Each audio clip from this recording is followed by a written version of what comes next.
welcome back to Budget Boulevard. So I am here with another video. This time we are going to do a how-to, so how to get this budgeting life started. To begin, I am going to just pretty much reference back to the page that we did last time when I was doing the how to get a month ahead. So we're going to be talking now on how to just get this whole process started. So I am not a financial advisor. I did not go to school for this. This is just my experience on books I've read and on like steps that I have taken to do this. And the way that it all started was when COVID hit and we were not going out to eat because everything was closed, and we started saving money because we weren't spending it. So we were like, oh my gosh, we could really be saving so much money if we decided to not go out to eat all the time. So after that, we kind of set a goal of like, let's just try to really settle down and budget. And years before that, the pastor and the pastor's wife let us borrow this book of the church we go to. They let us borrow this book called Total Money Makeover by Dave Ramsey. You need to read this book. Whoever you are, wherever you are, read this book. I will add it to the description below. If you do not like reading, get it in Audible. Like, do what you need to do to read that book, because the way that he breaks down how to do everything is amazing. I'm going to try my best, but just like the details that he says, they're just so helpful. So, also, another thing, do this budgeting however you feel like doing it, whatever's easiest for you. I'm okay with cash. I like doing it with this way. I am a full-time mom, so, and a wife, full-time wife as well. So I do have time to like go to the bank. I feel like almost everyone does have time, but like if you work a 9 to 5 or things like that, it's just harder to get to the bank or just more tiring.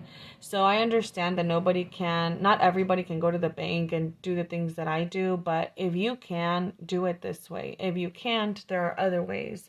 Or if you just don't like to deal with cash. I also found out recently that there are some states that don't really want to deal with cash. They're like making their stores not accept cash as much anymore, or limiting it, which is crazy, but I mean, it's happening. It's the world we're living in right now. So if you're dealing with one of those things, you're either working and you have kids and you just can't get to the bank, I understand. Don't stress. There are other ways to get around it. And don't stress yourself by trying to do it that way either if you just can't. Another thing is, like I said, if you live in a state where you struggle, then don't worry about that either. There is another way to get through it. So the main thing is for you to get started in a way. Just get started at like somewhere. So sit down. The first step is sitting down and going over your expenses, your bills, your budget. Yes, you have to sit down and do this. It is an annoying process. The first time I did it, it took like 3 hours to figure everything out. And we weren't making as much money back then. So we realized that we were just spending money we didn't have. We were in credit card debt. We were barely making the minimum payments, and we were getting charged interest. So we were really getting stuck in a rut. So what we decided to do was sit down. I actually did it by myself at first because my husband did not want to deal with budgets, with anything that had to do with that. So I sat down and I just went over our budget, and I realized we were making like, I'd say $3,000 between both of us, a little bit more. And then, yeah, a little bit more. And then our bills for the month were $27.55. So that left us with like $300 a month for groceries, gas, debt, tithes, offerings, all that extra stuff. Yeah, like not that much money at all. So that's why we were using credit cards, but we were using them wrong. We were using them on eating out and other stuff. We weren't even using them that we were supposed to. So that's when we started cutting stuff off. So the first thing I did was write everything down. So $27.55 was how much money we had in bills a month. So $27.55. And then I think divided by 4, or at least the way I'm dividing it weekly, is $690. $690 is the amount of bills. So this number might be a little bit off. $690 is how much we have in bills every week. So what I did the first time I did it, or the first time I sat down and looked at my budget, was, okay, I need to put aside $690 a week to be able to pay our bills at the end of the month. So we started doing that. We started putting money aside. I think we started like around the end of the month. So around like this time, we were like, okay, we're going to start fresh next month. So we already had our money for our mortgage and our money, I think just that one, because we were actually paying our car on during the grace period. Like we weren't even paying it on time. We were, instead of, I think it was due the 5th, instead of paying it the 5th, we were paying it like the 10th or the 15th, because they give you like a 10 or 15-day grace period. And sometimes we would do the same thing with our mortgage, but we were spending more money because they were adding more interest. Interest was accruing more, so we were going to end up paying more on our mortgage than we knew with the way that we were living. So we decided to just pay off that month, the bills, the way that we could, and start the day after. Well, the week after.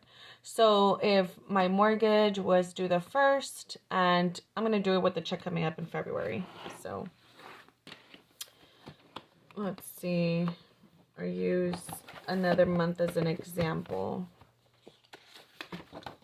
So for example, this is for last year, November. So let's say if the first check was the 4th on Friday, and I was going to start then, so I would start putting money aside. So if I already paid the mortgage on the 1st, so then on the 4th, which was the first check, I would start putting $690 for all of the bills. But then wait, on the 11th, we had to pay one of the bills that I barely put $690 aside for. So on this date, I'm not going to be able to put another $690. I'm going to be able to only put, it says $90 here, so I would only be able to put $600 aside. So because I have to pay this one. So then I would start saving the $90 or dividing the $90 after this date. I hope I'm explaining myself. So pretty much, if you're doing this now at the end of the month, at the beginning of the next month of February, you can start trying to do this, dividing your bills into 4.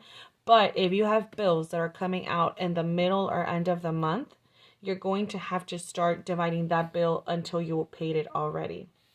So if you don't have the money, the $90 for Spectrum, the $203 for insurance, things like that, the $85 for your water bill, then you're going to have to start saving or dividing that bill in 4 after this date passed.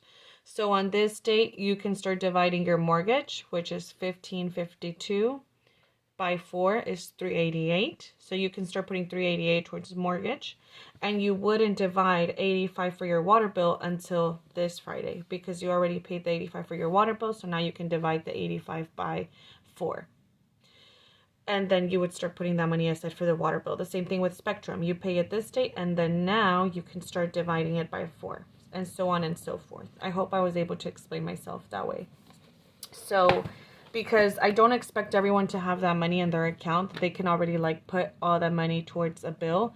Sometimes you don't have it. So, you know, people who are living paycheck to paycheck, they don't have it, which is fine. You're living paycheck to paycheck. So you have to start once the bill gets paid. Once that bill gets paid, that week after, you start dividing it by 4. So instead of you having all the money available at the beginning of the month, you're going to have it available whenever your bill is due, but you're going to already have it separated.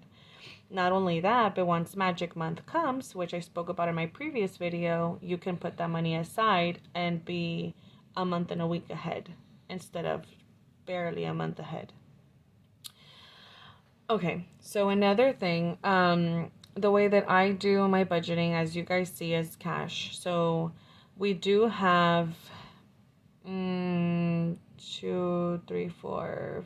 accounts. We have 2 checkings and 3 savings. A savings that has all of my envelopes in it. So once my envelopes reach 500, I deposit that amount into my savings, and then I just track it by writing it down. So in my savings, if I have $2,000 in my savings and 500 of it came from car maintenance, then I know that of the 2,500 belongs to car maintenance and the rest belongs to whatever envelope. Then I have another savings for my daughter, then a savings for my son, and then I have 2 checking. One of the checking is where all of the money comes in. So that's the checking that is always pretty much at 0 except for payday. And then I have a separate checking, which is emergency fund / bills account. I just do it that way. If you think you're going to spend it, don't keep your emergency fund in your same account where your bills come out. I do not carry the debit card where the bills come out with me. That debit card stays at home. I only carry around the debit card where the money comes into, because that way I can take it to the bank and withdraw the money. So all the money goes into bills once I deposit at the end of the month. So in my bills account, I'm always going to have at least $1,500, which is the emergency fund, and then whatever amount we need for bills. Once the end of the month comes up, all we have is $1,500 because all the bills, got paid. And then at the end of the month, I deposit again for next month. So that's how I use it. I do have the main account. I do keep our gas and our groceries. I am going to probably start doing cash for groceries because I'm going to be going to different stores, and I'm noticing that these stores, or at least Walmart specifically, is taking a long time to debit the transaction. It's just pending forever. And I don't have time for that. I need the account to show what's been spent right away. So I am going to be doing groceries cash probably. But gas, I do keep it in that account just because I drive with my toddler most of the time and I don't have time I don't have like that safety, I guess, to be getting down at a gas station, going inside with her by myself, paying cash, and then coming back to my car. Because, gas stations tend to be kind of sketchy sometimes.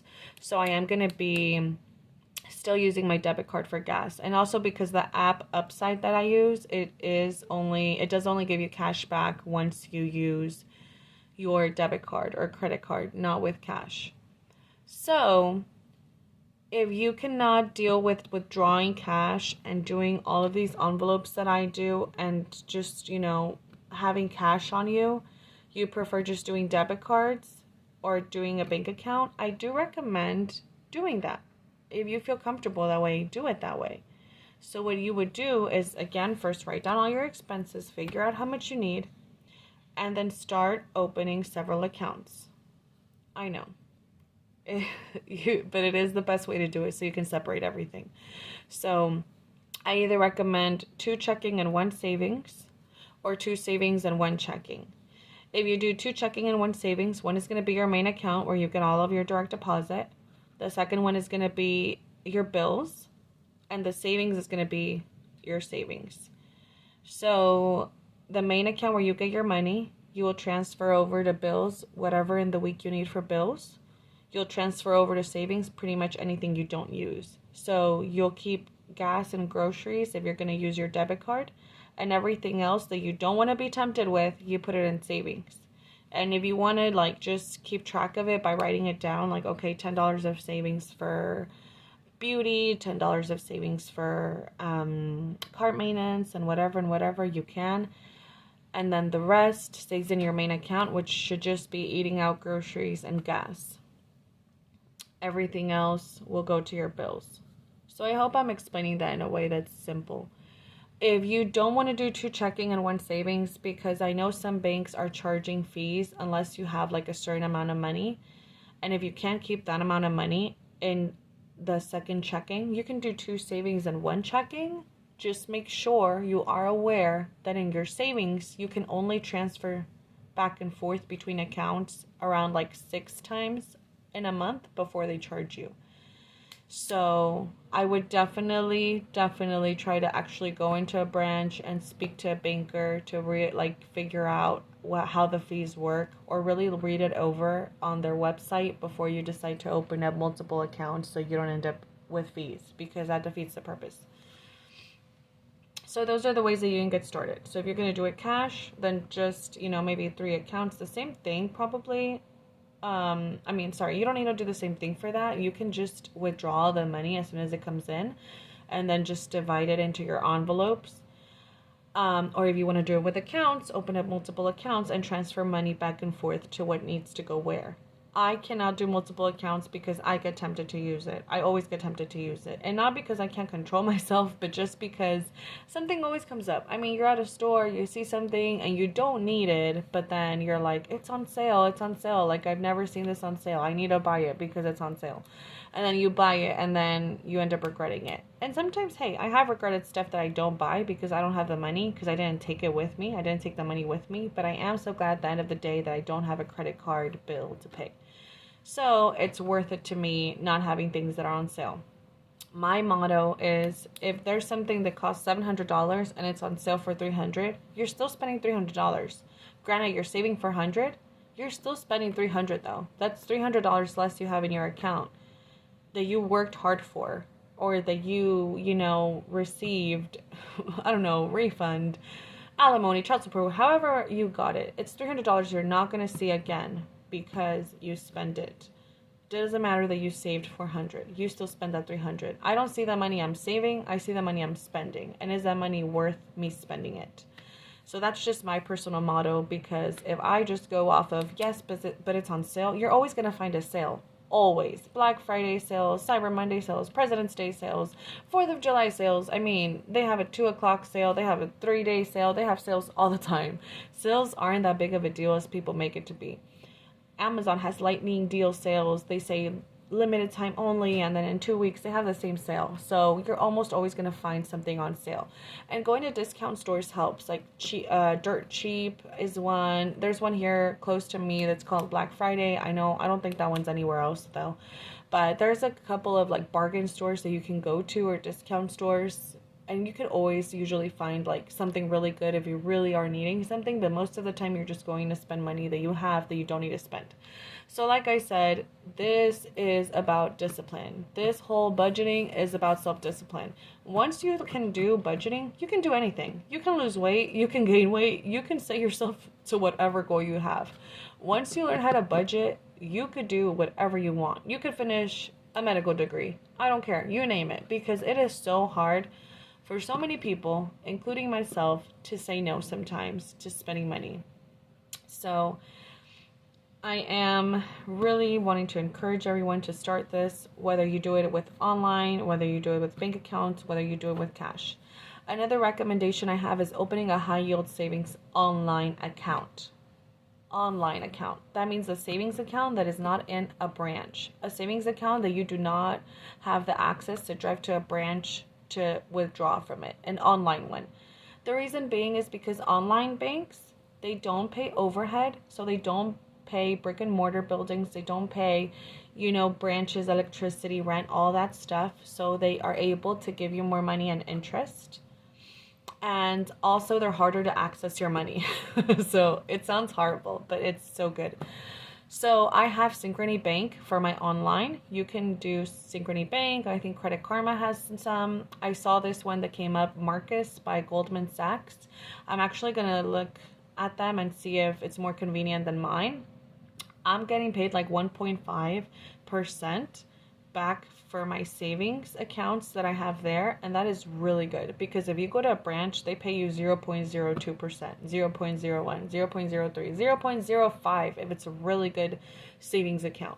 But online, you're getting 0.5, 1.1, 1.5, 2 point something, because like I said, they're not paying brick and mortar, they're not paying an electric bill to a bunch of branches everywhere, they're not paying ATMs, so it is harder to access them, but it is worth it. So for that bank, whenever I need to access my money, it does take 3 business days for it to be transferred over. So by that time, I don't even care to have the item anymore, or I don't even care to spend. And I do have my emergency that is accessible to me. So if it really is an emergency, I have the money in my emergency. I don't need to access that savings account. So that is going to help you stay away from spending on your savings, because it's so far away that by the time you get it, it's not even worth it. So yeah, that's one of the main things, is opening a high yield savings account, an online account, because they're harder to access and they do earn you more. You get more bang for your buck. They do offer for the most part, ATM cards. So if you do really want to have an ATM card in case of an emergency, that is available through most of those banks. I declined one because, like I said, I don't want to have any temptation, but that's just me. You don't have to do everything I do. You can do whatever feels comfortable for you, because doing things other people do sometimes just to do it the way that they do it, most of the time it's just going to stress you out because you're not happy. You're not doing it with a happy way or a motivated way. You're doing it just to do it like them, and hopefully you get the same results, and it's not going to work. The same thing with losing weight. You can't just all do keto. We can't just all do South Date diet or all these South Miami diet, whatever, all these diets that there's out there. We can't all just do the same diet and lose weight. Some of us need to do, add carbs here and there, or add protein, or add, I don't know, whatever, fats. There we go, add fats. So we all need to do things our own way to make it work for us. So the same way that we need to eat different things, drink different things to help our body work for us and the weight work for us to our advantage, is the same way that you need to do with budgeting. Make budgeting fun. Make it your way. If you don't like planners, if you don't like paper and pen, do it by computer. Do it by apps.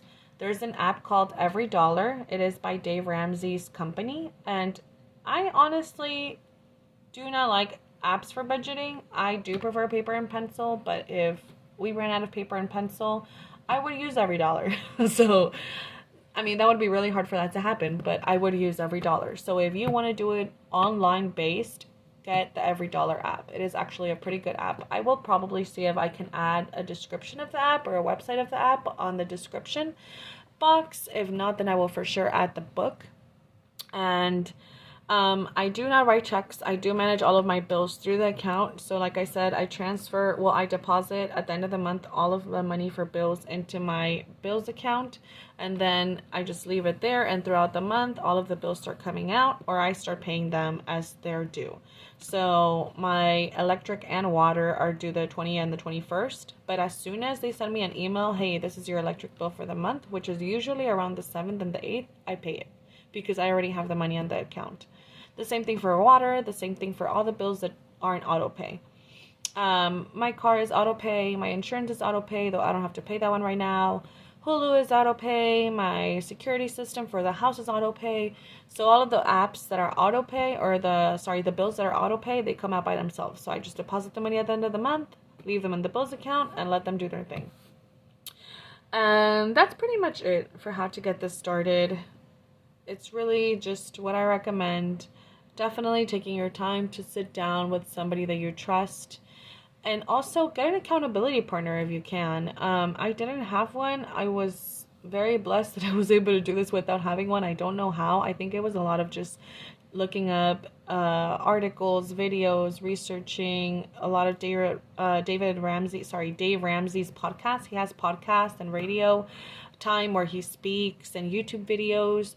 Look at those, listen to the testimonials of the people that have been through the process. It is amazing. So that is something I would recommend, is doing your own research and finding your own time to really, look at the way that you can get into a budget system. And last but not least, paying down debt. So the way that we had a credit card that had $4,000. We had a credit card that had $700 and another one that had $300. These are not the exact amounts. It was like a little bit more, a little bit less, but that's how much we had in debt. So it was, let's see,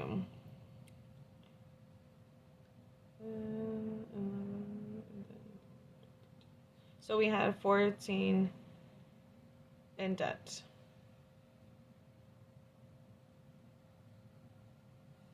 Wait, no, that's wrong. Ooh, I was like, was I that much in debt? I am tired. So we had 4,700, 4,849, $5,000 in debt. Okay, so we had $5,000 in debt, and the way we did it was I wrote them down in a piece of paper kind of like this, but I did it horizontally. And I'm going to see if I can do it here for you guys. So it was 300, 700, 4,000. And then I would do monthly. And I think it was Snowball. Something like that. So for example, the monthly payments was 25, 25, and this one I think was like 35. It wasn't that much more. So instead of making these monthly payments like this, what I started doing was, I hope you guys can see this. Oop. Okay. Instead of doing that like that, I started putting everything I could towards this. So once my bills were done, which was $690 a week, if I had, I don't know, $100 left, I would do, just an example, 20 for groceries, 20 for gas, 20 for eating out, and that would leave me with $40. So I would start putting 40 towards this one, and then 25 and 25. So I was keeping it the same. 40 to the $300 one, that the minimum payment was only 25, and then 25 and 35 to the rest. So I was putting extra on this one. I think I got done paying it off in like 4 months. So once that one was done, I added $40 to this payment.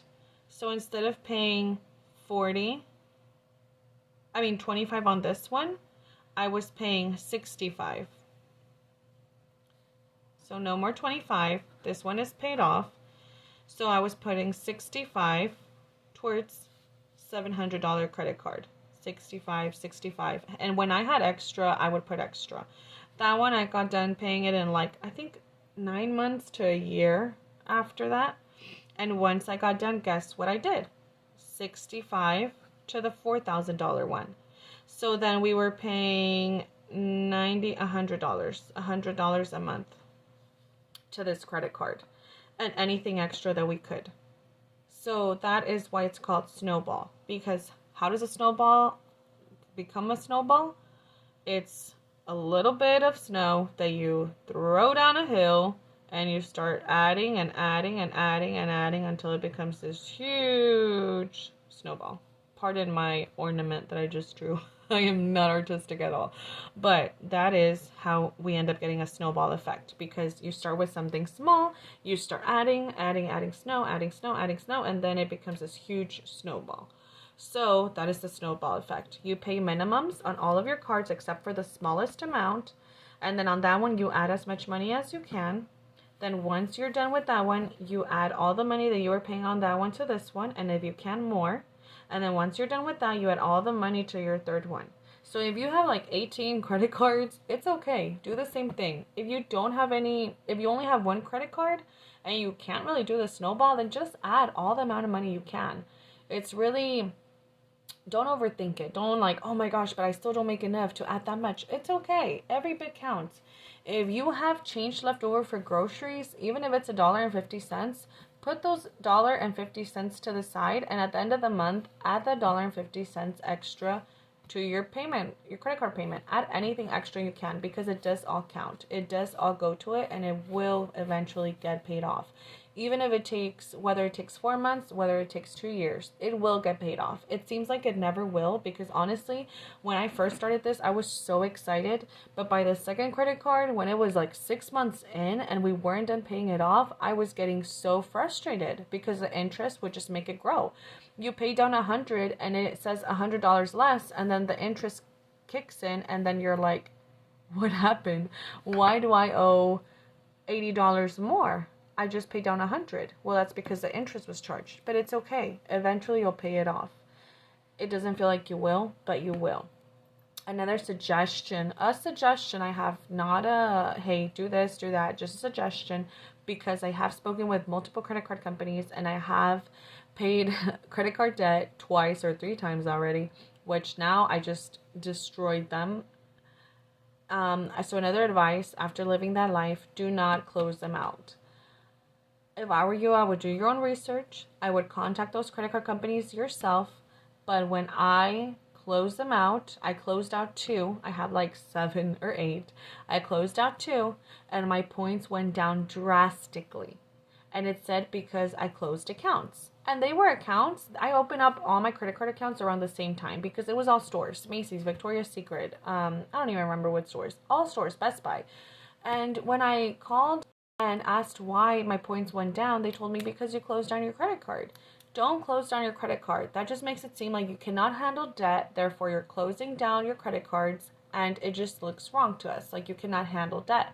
How are we going to have you handle buying a house, buying a car, investing in anything big if you cannot handle debt?